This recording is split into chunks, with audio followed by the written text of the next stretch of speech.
اس لیے اس کا ترجمہ میں یوں کر رہا ہوں، ثلاثۃ عورات لکم، 3 times، 3 اوقات، 3 وقت ایسے ہیں جو پردے کے وقت ہیں. ان پردے کے وقتوں میں، ان ننگے وقتوں میں تم کسی کے گھر نہ جایا کرو.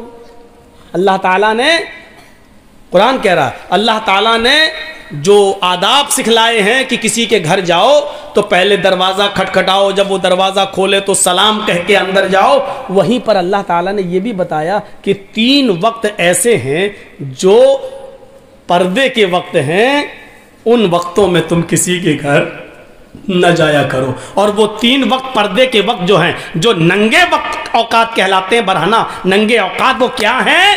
نماز فجر سے پہلے، پہلا وقت فجر کی نماز سے پہلے تم کسی کے گھر مت جاؤ. بھائی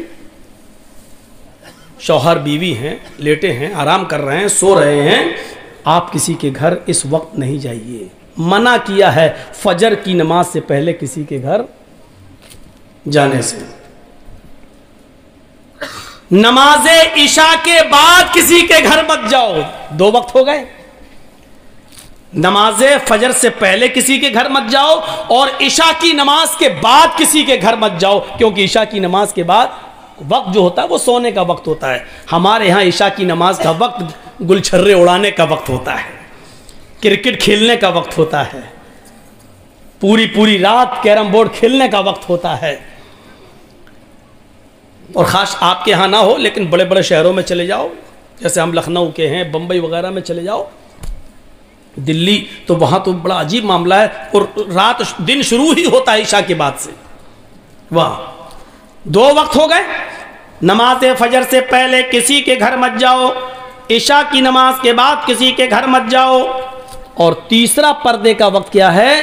دوپہر میں ظہر کی نماز کے بعد جب آدمی قیلولہ کرتا ہے. یہ قیلولہ سنت ہے. اللہ کے رسول اور آپ کے صحابہ کبھی قیلولہ چھوڑتے نہیں تھے. قیلولہ کا مطلب سمجھتے ہیں نا؟ دوپہر کا کھانا کھانے کے بعد تھوڑی دیر کے لیے داہنی کروٹ سے سونا، لیٹ جانا، آرام کرنا. یہ صحت کے لیے بھی ضروری ہے، تندرستی کے لیے بھی ضروری ہے. ہماری بھاگ دوڑ والی زندگی نے آج ہم کو اس سے محروم کر دیا ہے، ورنہ یہ سنت ہے قیلولہ. تو دوپہر میں قیلولے کے وقت تم کسی کے گھر مت جاؤ.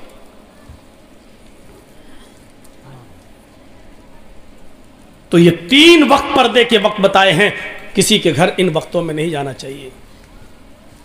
بہت زیادہ ایمرجنسی ہو، ضروری ہو، کسی کی طبیعت خراب ہو، فون کر کے بلا رہا ہو، تو دیکھیے مجبوری میں پھر کچھ کنڈیشنیں بن جاتی ہیں. مجبوری میں پھر اتنی مجبوری کہ جان جا رہی ہو، کوئی چیز نہیں مل رہی ہو، تو ایسی صورت میں تو پھر خنزیر کا، سور کا گوشت بھی حلال ہو جاتا ہے جان بچانے کے لیے. وہ پھر مجبوری کی ایک کیفیت دوسری ہو جاتی ہے. میں یہاں جو کیفیت بتلا رہا ہوں وہ یہ ہے کہ مجبوری ہو تو الگ بات ہے، ورنہ ان 3 اوقات میں کسی کے یہاں نہیں جانا چاہیے. تو یہاں کیا لفظ استعمال ہوا؟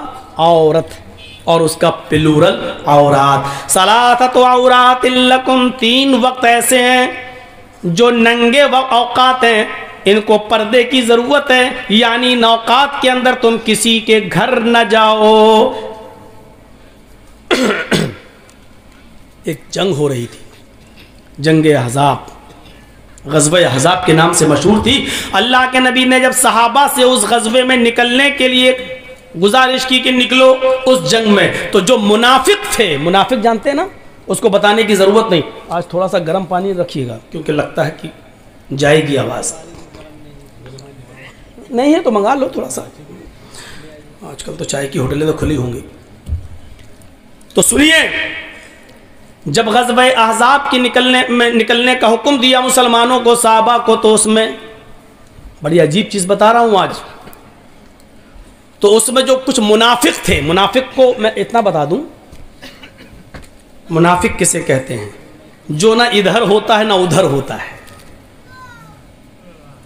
نہ اسلام کے اندر نہ کفر کے اندر، اس کو پتہ ہی نہیں چلتا کہ صحیح کیا ہے.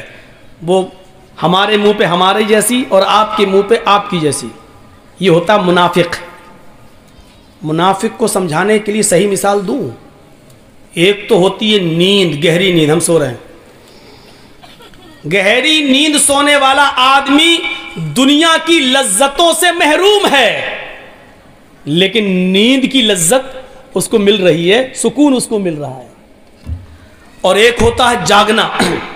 جاگنے والا دنیا کی لذتوں سے فائدہ اٹھا رہا ہے، یہ بھی کھا رہا ہے، وہ بھی کھا رہا ہے، یہ بھی کھیل رہا ہے، وہ بھی دنیا کی لذتوں سے فائدہ اٹھا رہا ہے، لیکن نیند کا مزہ نہیں لے پا رہا ہے، نیند کا سکون حاصل نہیں کر پا رہا ہے. یہ دو چیزیں سمجھ لی آپ نے.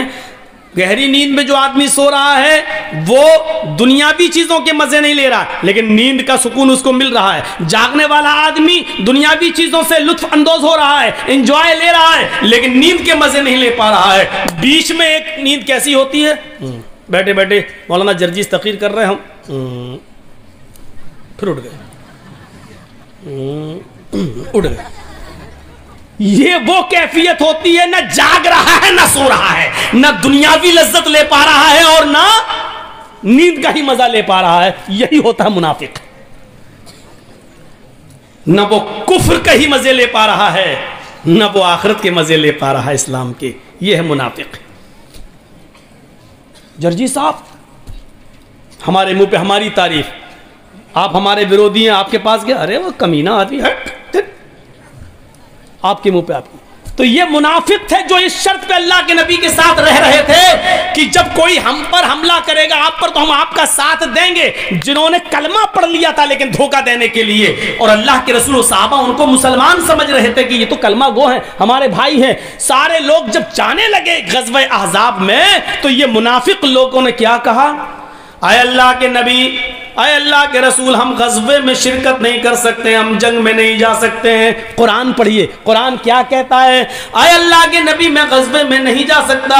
کیوں نہیں جا سکتا؟ اپنی وجہ بتاتے ہیں یہ منافق. ان بیوتنا عورت، عورت کا لفظ استعمال ہو رہا ہے، غور کیجئے. ان منافقوں نے کیا کہا؟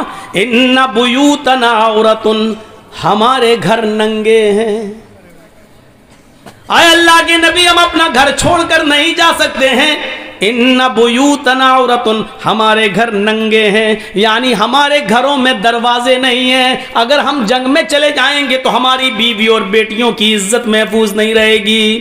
ہمارے گھروں میں دروازے نہیں لگے ہیں، یا یہ کہیے کہ دروازے تو لگے لیکن دیواریں بہت چھوٹی چھوٹی ہیں. کوئی بھی دیوار سے چڑھ کر ہمارے گھر میں چھلانگ لگا سکتا ہے، ہمارے گھر میں آ سکتا ہے. بہانہ کیا بنایا کہ ہمارے گھروں میں حفاظت نہیں ہے، ہمارے گھر ننگے ہیں، اس میں دروازے نہیں ہیں، اس لیے ہم نہیں جا سکتے ہیں، ہماری مجبوری ہے. تو انہوں نے اپنے گھروں کو غیر محفوظ کہنے کے لیے کون سا جملہ استعمال کیا؟ عورت کا ورڈ استعمال کیا جو قرآن میں آیا ہے. ان بیوتنا عورت، ہمارے گھر ننگے ہیں. عورت کا مطلب کیا ہوا؟ ننگا یا ننگی. اور ننگی چیز کو چھپایا جاتا ہے.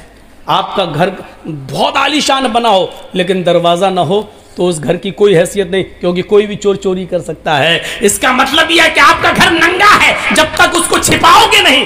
عورت، اس گھر کے اندر عورت نہیں رکھو گے، یعنی دروازہ نہیں رکھو گے، آپ کا گھر غیر محفوظ ہے.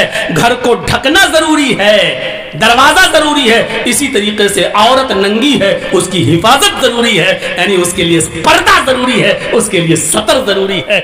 کہیے معظم پورو کلیا چک اور ادھر ادھر سے آئے ہوئے لوگوں، اب کیا کہو گے حجاب کے بارے میں اور نقاب کے بارے میں؟ وہ تو اللہ بھلا کرے ان مدرسوں کا کہ جب سے یہ مدرسے کھلے ہیں تب سے ہمیں کچھ برقعے اور کچھ نقاب دکھائی دے جاتے ہیں، ورنہ نقاب ہے ہی کہاں. آج بھی ہمارے یہاں اوریانیت اور جہالت کا عالم یہ ہے کہ آج بھی ہمارے گھروں کی عورتیں گھروں میں نہیں، ہمارے محلوں میں بنے ہوئے تالاب میں نہاتی ہیں، اور ان تالابوں میں نہاتی ہیں جہاں سے مردوں کا گزر بھی ہوتا ہے. آج بھی ہماری جہالت اور ہماری اوریانیت اور ہمارے ننگے پن کا حال یہ ہے کہ ہم سمجھ ہی نہیں پا رہی ہیں کہ ہمیں گھر کے اندر جس عورت کے سر کا ایک بال وہ ایسے تالاب میں نہائے جو سڑک پر بنا ہو، سڑک کے کنارے، اور جہاں مرد بھی گزر رہے ہوں اور عورتیں بھی گزر رہی ہوں. میرے پیارے ساتھیوں، اس کو ہم جہالت اور اوریانیت کے علاوہ اور کوئی دوسرا نام نہیں دیا جا سکتا، اس کو سننا پڑے گا. پرمپرا کہہ لو، رواج کہہ لو، لیکن پرمپرا اور رواج جب غلط ہو تو اس کو بدلنا چاہیے، اس کو چینج کرنا چاہیے. یہ بھی عبادت کا ایک حصہ ہے۔ آج بدامنی کیوں ہے؟ عورت جتنا پردے میں رہے گی امن رہے گا، عورت جتنا بے پردہ رہے گی امن بھنگ ہوگا، شانتی بھنگ ہوگی۔ اور آج دیکھ لیجئے شانتی بھنگ ہونے کی وجہ کیا ہے؟ عورت کا ننگا پن، عورت کے کپڑے، عورت کا بیہودہ لباس، عورت کی عوریات، آج کی جوان لڑکیوں کا پہناوا اور ان کی ڈریس۔ میں جانتا ہوں کہ ہماری اس تقریر کو بھی توڑ مروڑ کے پیش کیا جاتا ہے، صاحب عورت کی آزادی چھینی جا رہی ہے۔ وہ مثال میں نے کبھی دی تھی نا، شاید آپ کو